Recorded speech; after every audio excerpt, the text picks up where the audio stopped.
Hey, what's up guys? It's James from Team Salmon here, and today I'm going to be discussing the traditional format, what it is, popular cards in the format, and some of the deck building problems I've actually found with testing it.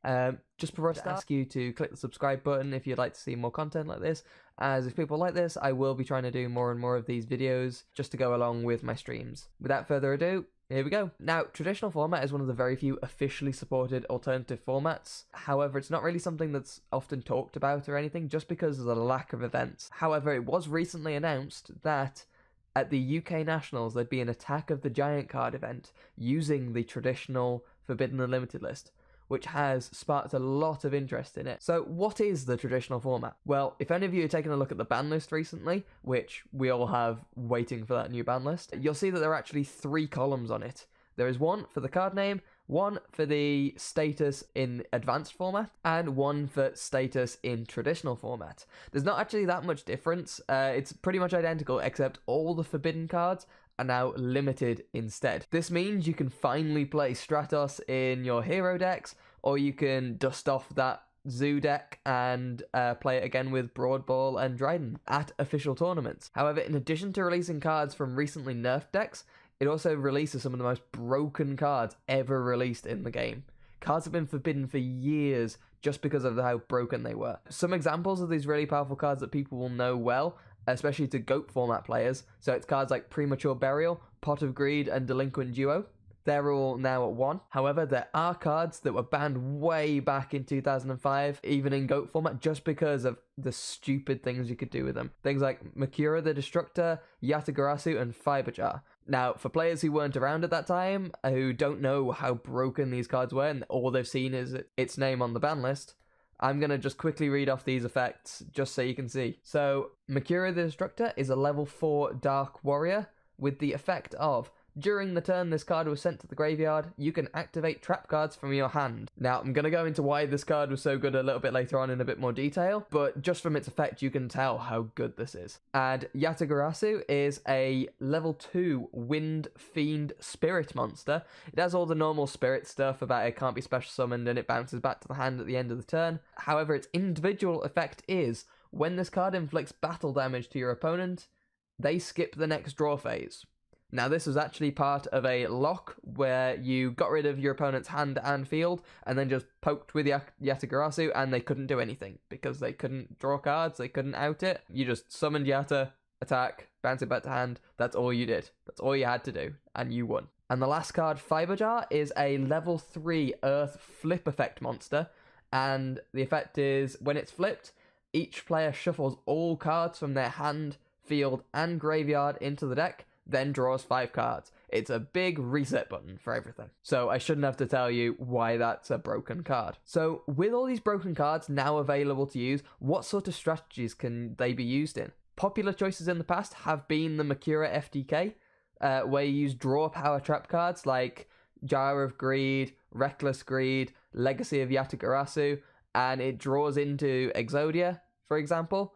There's Magical Scientist FTK with Catapult Turtle, which uses Magical Scientist's effect to summon out a bunch of fusion monsters and then tribute them off with Catapult Turtle. There's also Magical Scientist Extra Deck Spam, which uses these fusion monsters that you summon out using Magical Scientist's effect and overlaying them into really powerful Xyz monsters, such as number 16 Shockmaster and Constella Ptolemy M7, and using them to stun your opponent. I actually played against this Extra Deck Spam deck at Nationals 2015. This was the last time I ever saw an official traditional format event at a larger scale event. I was there playing my Yangzing deck, which I used in the main tournament, and didn't realize that it was a traditional format event, so I played it as it was, and I lost heavily. So that was fun. So those decks have been common choices in the past. This has all changed though due to the increased number of hand traps as well as the introduction of Link Monsters. Going back to UK Nationals 2015, this event happened when Ghost Ogre had been legal for a grand total of 2 days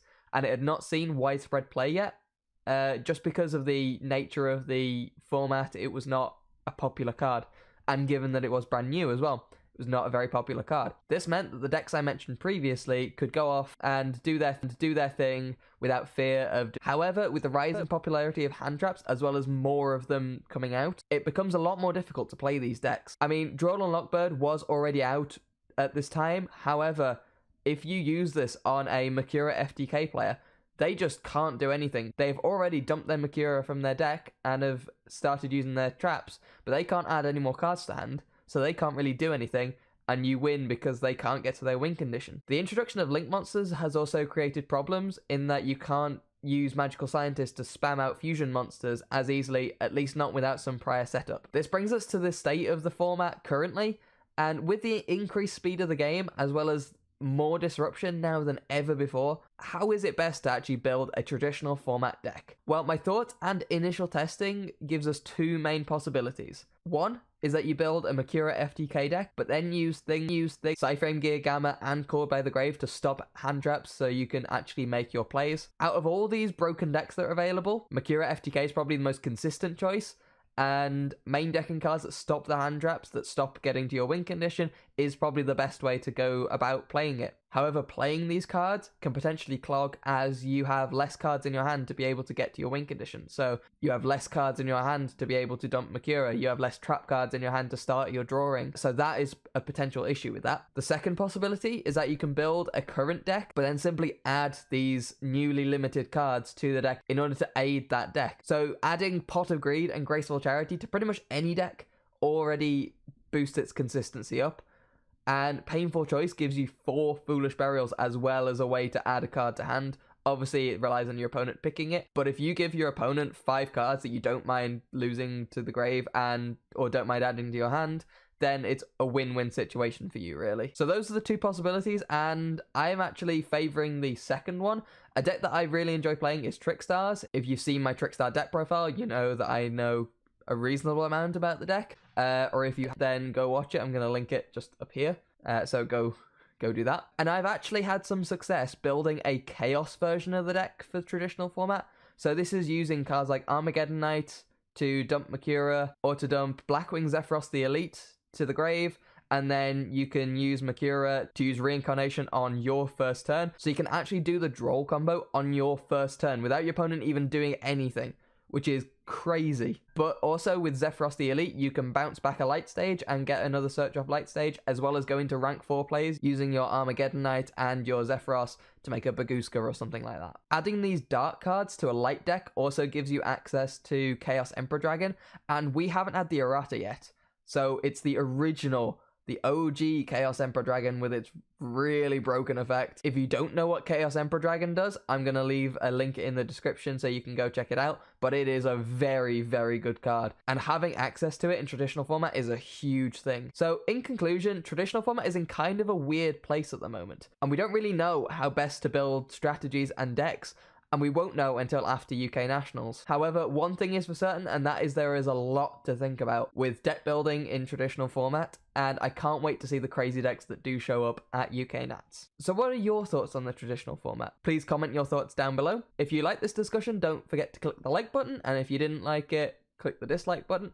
But make sure you tell me why you disliked it, because I want to really improve these and hopefully get some really good content out for you guys to all enjoy. Also, if you want to follow my Twitch stream, the link is going to be down in the description below as well, so go check that out. It really means a lot to me. And let me know if there's any topics you want to see covered either on stream or in future videos. Thank you for watching. This has been James from Team Salmon, and I will see you next time.